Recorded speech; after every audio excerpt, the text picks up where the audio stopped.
കൃഷ്ണ. എല്ലാവർക്കും മാധവത്തിലേക്ക് സ്വാഗതം. ശ്രീമദ് ഭഗവത്ഗീതയിലെ 3-ാമത്തെ അധ്യായമാണ് കർമ്മയോഗം. കർമ്മയോഗത്തിൽ ഭഗവാൻ വളരെ വിശേഷപ്പെട്ട ചില കാര്യങ്ങളാണ് അർജുനന് പറഞ്ഞു കൊടുക്കുന്നത്. കർമ്മയോഗത്തിലെ 14-ാമത്തെ ശ്ലോകത്തിൽ ഭഗവാൻ പറയുകയാണ്, അന്നത്തിൽ നിന്ന് ജീവികൾ ഉണ്ടാകുന്നു, മഴയിൽ നിന്നും അന്നമുണ്ടാകുന്നു, യജ്ഞത്തിൽ നിന്ന് മഴ ഉണ്ടാകുന്നു, ആ യജ്ഞം കർമ്മത്തിൽ നിന്ന് ഉണ്ടാകുന്നു. ഇവിടെ അന്നത്തിൽ നിന്ന് ജീവികൾ ഉണ്ടാകുന്നു എന്ന് പറഞ്ഞു. എന്താണ് അതിൻ്റെ അർത്ഥം? എല്ലാ ജീവജാലങ്ങളും ആഹാര പദാർത്ഥത്തിൽ നിന്നാണ് ഉണ്ടാകുന്നത്. അങ്ങനെയാണ് ആ ജീവികൾ നിലനിൽക്കുന്നത്. ഈ ആഹാരമുണ്ടാകുന്നത് എവിടെ നിന്നാണ്? മഴയിൽ നിന്നാണ്. മഴയിൽ നിന്ന് അന്നം ഉണ്ടാകുന്നു. ആഹാരമുണ്ടാകുന്നത് മഴയിൽ നിന്ന്. ഈ മഴ, അതായത് മഴ ഉണ്ടാക്കുന്ന മേഘം, അത് എവിടെ നിന്നുണ്ടാകുന്നു? യജ്ഞത്തിൽ നിന്ന് ഉണ്ടാകുന്നു. ഈ യജ്ഞം എവിടെ നിന്നുണ്ടാകുന്നു? കർമ്മത്തിൽ നിന്ന് ഉണ്ടാകുന്നു. നിങ്ങൾക്ക് വല്ലതും മനസ്സിലായോ?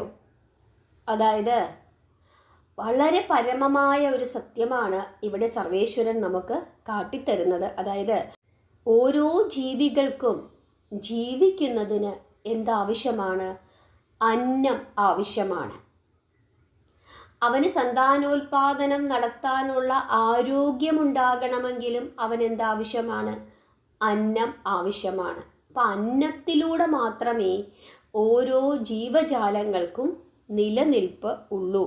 അന്നം വളരെയധികം ആവശ്യമാണ്. ഇനി ഈ അന്നം എവിടെ നിന്നാണ് ഉണ്ടാകുന്നത്? മേഘം അല്ലെങ്കിൽ മഴയിൽ നിന്നാണ് ഉണ്ടാകുന്നത്. അതായത് മഴ ഉണ്ടായാൽ മാത്രമേ എന്തുണ്ടാവുകയുള്ളൂ? കൃഷി ഉണ്ടാവുകയുള്ളൂ. കൃഷി ഉണ്ടായാൽ മാത്രമേ എന്തുണ്ടാവുകയുള്ളൂ? ഭക്ഷണ പദാർത്ഥങ്ങൾ ഉണ്ടാവുകയുള്ളൂ. അതാണ് മഴയിൽ നിന്ന് അന്നമുണ്ടാകുന്നു എന്ന് പറഞ്ഞത്. ഇനി മഴ എങ്ങനെ ഉണ്ടാകുന്നു? മഴ ഉണ്ടാക്കുന്ന മഴമേഘങ്ങൾ എങ്ങനെ ഉണ്ടാകുന്നു? അതിന് കാരണം യജ്ഞമാണ്. യജ്ഞം എന്താണ് എന്ന് ഭഗവത്ഗീത കൃത്യമായി ഇതിനു മുമ്പുള്ള ശ്ലോകങ്ങളിൽ പറഞ്ഞിട്ടുണ്ട്. എന്താണ്? ഫലം ഇച്ഛിക്കാതെ ചെയ്യുന്ന പ്രവർത്തനങ്ങൾ യജ്ഞമായി കണക്കാക്കും എന്ന് ഗീത കൃത്യമായി പറയുന്നുണ്ട്.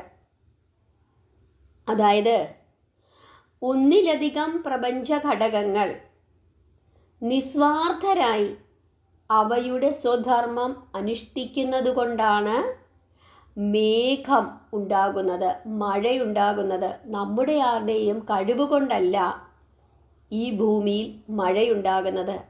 ആര് പ്രവർത്തിക്കുന്നത് കൊണ്ടാണ്? സൂര്യൻ്റെ ചൂടുകൊണ്ട് ജലം നീരാവിയാകുന്നു. അങ്ങനെ നീരാവിയായി രൂപപ്പെട്ട ആ ജലമാണ് അന്തരീക്ഷത്തിലേക്ക് ഉയർന്ന് മഴമേഘങ്ങളായി രൂപപ്പെടുന്നത്. പിന്നീട് ആ മഴമേഘങ്ങൾ തണുത്ത് ജലമായി തിരിച്ച് മഴയായി നമ്മുടെ ഭൂമിയിലേക്ക് എത്തുന്നു. നമ്മുടെ ആരുടെയെങ്കിലും കഴിവ് കൊണ്ടാണോ? ഇവിടെ സൂര്യനൊക്കെ വളരെ കൃത്യമായി, അതായത് പ്രപഞ്ചശക്തികൾ വളരെ കൃത്യമായി അവരുടെ ധർമ്മങ്ങൾ കൃത്യമായി അനുഷ്ഠിക്കുന്നത് കൊണ്ടാണ് ഇവിടെ മഴയുണ്ടാകുന്നത്. ഇവിടെ മഴയുണ്ടായാലും ഇവിടുത്തെ ആളുകൾ പട്ടിണി കിടന്നാലും പട്ടിണി കിടന്നില്ലെങ്കിലും സൂര്യൻ എന്തെങ്കിലും കുഴപ്പമുണ്ടോ? ഇല്ല. പക്ഷെ എന്നിട്ടും പ്രകൃതി നമുക്ക് വേണ്ടി ഇങ്ങനെയുള്ള കാര്യങ്ങളൊക്കെ ചെയ്യുന്നു. അപ്പോൾ പ്രകൃതി യാതൊരു ലാഭവും പ്രതീക്ഷിക്കാതെ എനിക്കെന്ത് കിട്ടും എന്ന് ചിന്തിക്കാതെ അവരുടെ കർമ്മം കൃത്യമായി ചെയ്യുന്നത് കൊണ്ട് നമ്മളൊക്കെ ഇവിടെ സുഖമായി ഭക്ഷണം കഴിച്ച് മറ്റുള്ളവരെ കുറ്റമൊക്കെ പറഞ്ഞ് ദൈവനിന്ദ ചെയ്ത് നമ്മളിങ്ങനെ സുഖമായി പ്രകൃതിയെ നശിപ്പിച്ച് ജീവിക്കുന്നു. പ്രകൃതിക്ക് പലപ്പോഴും അവരുടെ കർമ്മങ്ങൾ കൃത്യമായി ചെയ്യാൻ പറ്റാത്തതിൻ്റെ കാരണവും നമ്മൾ തന്നെയാണ്. നമ്മൾ അവരെ ഇങ്ങനെ ശല്യപ്പെടുത്തിക്കൊണ്ടിരിക്കും. പക്ഷേ നമ്മൾ അവരെ ശല്യപ്പെടുത്താതിരുന്നാൽ അവർ കൃത്യമായി യാതൊരു ഫലവും ഇച്ഛിക്കാതെ അവരവരുടെ കർമ്മങ്ങൾ കൃത്യമായി ചെയ്യും. അതുകൊണ്ട് നമ്മൾ ഉറങ്ങുന്നു, നമ്മൾ എഴുന്നേൽക്കുന്നു, നമ്മൾ ഭക്ഷണം കഴിക്കുന്നു, നമ്മൾ നമ്മുടെ ജോലി ചെയ്യുന്നു, ദൈവനിന്ദയും ചെയ്യുന്നു. എല്ലാത്തിനെയും നിന്ദിച്ചുകൊണ്ട് സുഖമായി സകലതിനെയും നിന്ദിച്ചുകൊണ്ട് മനുഷ്യരെയും ദൈവത്തിനെയും പ്രകൃതിയെയും ഒക്കെ നിന്ദിച്ചുകൊണ്ട് നമ്മളിങ്ങനെ അഹങ്കരിച്ച് ജീവിക്കുന്നതിന് കാരണം എന്താണ്? കൃത്യമായി പ്രകൃതി അവരുടെ കർമ്മങ്ങൾ ഒരു യജ്ഞമായി കണക്കാക്കിക്കൊണ്ട് ചെയ്യുന്നത് കൊണ്ടാണ്. കുറച്ച് കഴിയട്ടെ സൂര്യൻ ഉദിക്കാൻ, അല്ലെങ്കിൽ ഭൂമി അതിൻ്റെ അച്ചുതണ്ടിൽ കറങ്ങുന്നത് ഭൂമി വിചാരിക്കുകയാണ്, കുറച്ച് വേഗമൊന്ന് കറങ്ങിയേക്കാം, അല്ലെങ്കിൽ ഇന്ന് കുറച്ച് ഒന്ന് സ്പീഡ് കുറച്ച് കറങ്ങിയാൽ മതി. ഇങ്ങനെയൊക്കെ ചിന്തിച്ചാൽ എന്താ സംഭവിക്കുന്നത്? ആകെ ഇവിടെ താളം തെറ്റും. പക്ഷേ ഒരിക്കലെങ്കിലും നമ്മൾ അതിരാവിലെ എഴുന്നേറ്റ് സൂര്യഭഗവാനെ നോക്കി ഭഗവാനെ പ്രാർത്ഥിക്കാറുണ്ടോ? ഭഗവാനോട് നന്ദി പറയാറുണ്ടോ? ഗായത്രി മന്ത്രം ജപിക്കാറുണ്ടോ? ആദിത്യ ഹൃദയ മന്ത്രം ജപിച്ച് പ്രാർത്ഥിക്കാറുണ്ടോ? നമ്മുടെ ജലാശയങ്ങളെ നമ്മൾ ശുദ്ധീകരിക്കാറുണ്ടോ? ഒന്നും ചെയ്യാറില്ല. നമ്മളിങ്ങനെ രാവിലെ എഴുന്നേൽക്കുന്നു, നമ്മുടെ കാര്യങ്ങളൊക്കെ ചെയ്യുന്നു, സുഖമായി ഇങ്ങനെ ജീവിക്കുന്നു.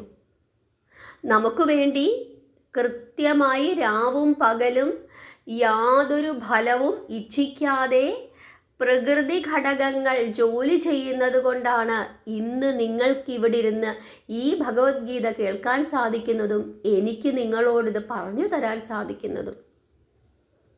നമുക്ക് ശ്ലോകം ഒന്ന് നോക്കാം. അന്നാത് ഭവന്തി ഭൂതാനി പർജന്യാദന്ന സംഭവഃ യജ്ഞാത് ഭവതി പർജന്യോ യജ്ഞഃ കർമ്മ സമദ്ഭവഃ. വീണ്ടും വീണ്ടും ഭഗവാൻ ഈ ഉദാഹരണം പറഞ്ഞു തന്നിട്ട് നമ്മളോട് പറയുന്നത് എന്താണ്? നിങ്ങളുടെ ഓരോരുത്തരുടെയും കർമ്മങ്ങൾ അത് യജ്ഞമായി കരുതി ചെയ്യുക. രാവിലെ എഴുന്നേറ്റ് നമ്മൾ കുളിച്ച് നാമം ജപിച്ച് നമ്മുടെ അടുക്കളയിൽ കയറി നമ്മൾ ജോലി ചെയ്യും, അല്ലെങ്കിൽ പഠിക്കും. ഇതെല്ലാം ആർക്കു വേണ്ടി ചെയ്യുന്നതാണ്? ഭഗവാന് വേണ്ടി ചെയ്യുന്നതാണ് എന്ന് സമർപ്പിച്ച് നമ്മൾ ചെയ്തു കഴിഞ്ഞാൽ നമ്മൾ ഉണ്ടാക്കുന്ന ആഹാര പദാർത്ഥം രാവിലെ നമ്മൾ കഴിക്കുന്നതിന് മുമ്പ് വിളക്കു തെളിയിച്ച് അതിലൊരു പങ്ക് ഭഗവാന് കൊടുത്തതിനു ശേഷം പിന്നീട് അത് പ്രസാദമായി സ്വീകരിച്ചാൽ നമ്മൾ രാവിലെ ഉണ്ടാക്കുന്ന ബ്രേക്ക്ഫാസ്റ്റിന് അസാമാന്യമായ രുചിയായിരിക്കും. കാരണം ഭഗവാന് വേണ്ടി ഉണ്ടാക്കുന്നതാണ്. അപ്പോൾ എത്രത്തോളം ശ്രദ്ധ നമുക്ക് ചെലുത്താൻ സാധിക്കുമോ അത്രത്തോളം ശ്രദ്ധ ചെലുത്തി നമുക്ക് ആ ഭക്ഷണ പദാർത്ഥങ്ങൾ ഉണ്ടാക്കാൻ സാധിക്കും. പിന്നീടത് ഭഗവാന്റെ പ്രസാദമായി കരുതി നമുക്ക് കഴിക്കുവാനും സാധിക്കും. അങ്ങനെ ചെയ്യുമ്പോൾ ആ ഭക്ഷണ പദാർത്ഥങ്ങൾ നമ്മൾ ഒരിക്കലും കളയുകയില്ല. പിന്നീട് നമ്മൾ കഴിക്കുന്നത് എന്താണ്? ഭക്ഷണം കഴിക്കുകയല്ല, പ്രസാദം സ്വീകരിക്കുകയാണ്. അങ്ങനെ നമ്മളൊരു ഓഫീസിൽ പോയി ജോലി ചെയ്യുന്നതും നമ്മുടെ ഭക്ഷണ പദാർത്ഥങ്ങൾ ഉണ്ടാക്കുന്നതും നമ്മൾ നമ്മുടെ വീട് വൃത്തിയാക്കിയിടുന്നതും എന്തു ചെയ്താലും നമ്മളൊന്ന് സംസാരിക്കുന്നത് പോലും ഭഗവാനോടാണ്, അല്ലെങ്കിൽ ഭഗവാൻ നമ്മുടെ കൂടെയുണ്ട് എന്ന് കരുതി നമ്മൾ എല്ലാ കാര്യങ്ങളും ചെയ്തു കഴിഞ്ഞാൽ നമ്മുടെ സംസാരത്തിൽ നിയന്ത്രണമുണ്ടാകും, നമ്മുടെ പ്രവൃത്തികളിൽ നിയന്ത്രണമുണ്ടാകും. നല്ല ഭംഗിയായി ഭക്ഷണ പദാർത്ഥങ്ങൾ നമ്മുടെ വീട്ടിൽ നമ്മൾ ഉണ്ടാക്കും. അങ്ങനെ ചെയ്തു കഴിഞ്ഞാൽ നമ്മുടെ വീടും നമ്മുടെ ഓഫീസും എല്ലാം തന്നെ നല്ല സുന്ദരപൂർണമായിരിക്കും. നമ്മുടെ ജീവിതവും ഐശ്വര്യപൂർണമാകും. അതായത് നമ്മുടെ ഓരോ കർമ്മങ്ങളും ഈശ്വരന് വേണ്ടി ചെയ്യുന്നതാണ് എന്ന് സമർപ്പിച്ച് ഒരു യജ്ഞമായി ചെയ്യാനാണ് ഭഗവാൻ ഇവിടെ പറഞ്ഞു തന്നിരിക്കുന്നത്. നമ്മുടെ മനസ്സിന് എന്ത് ശാന്തത ലഭിക്കും അങ്ങനെ ചെയ്താൽ. നമ്മൾ പിന്നെ ആരോടെങ്കിലും വഴക്കുണ്ടാക്കുമോ? കാരണം ഭഗവാൻ നമ്മുടെ കൂടെ ഇരിക്കുകയാണ് എന്നാണ് നമ്മുടെ വിചാരം. ഭഗവാൻ നമ്മുടെ കൂടെ ഇരിക്കുമ്പോൾ നമ്മൾ ആരുടെയെങ്കിലും കുറ്റവും കുറവും പറയുമോ? ആരെയെങ്കിലും പറ്റി മോശം പറയുമോ? ഇല്ല. കേൾക്കുമോ? ഇല്ല. ഓരോ കാര്യങ്ങളും നമ്മുടെ വീട് വൃത്തിയാക്കുന്നത് പോലും ഭഗവാനും കൂടി അവിടെ ഇരിക്കണം എന്ന് ചിന്തിച്ചുകൊണ്ട് വൃത്തിയാക്കിയാൽ നന്നായി വൃത്തിയാക്കും. അങ്ങനെ ഓരോ കാര്യങ്ങളും ചെയ്യുമ്പോൾ അതെല്ലാം സർവേശ്വരന് വേണ്ടിയിട്ടുള്ള കർമ്മങ്ങളാണ് എന്നു കരുതി ചെയ്തു കഴിഞ്ഞാൽ സന്തോഷപൂർണമായ ഒരു ജീവിതം നമുക്ക് ലഭിക്കുകയും ഭഗവാന്റെ അപാരമായ കാരുണ്യം നമുക്ക് ലഭിക്കുകയും ചെയ്യും. എല്ലാവർക്കും മനസ്സിലായി എന്ന് വിശ്വസിക്കുന്നു. നാളെ മുതൽ നിങ്ങളെല്ലാവരും എന്തെങ്കിലും ഒരു കാര്യമെങ്കിലും ഭഗവാന് വേണ്ടി ചെയ്യാനായി ശ്രദ്ധിക്കുക. അങ്ങനെ ചെയ്തു കഴിഞ്ഞാൽ നിങ്ങൾ ആ ചെയ്യുന്ന പ്രവൃത്തിക്ക് അങ്ങേറ്റം മനോഹാരിതയുണ്ടാകും, ശുദ്ധി ഉണ്ടാകും. ഒന്ന് ചെയ്തു നോക്കൂ. എല്ലാവരെയും ഭഗവാൻ അനുഗ്രഹിക്കട്ടെ. ഹരേ കൃഷ്ണ.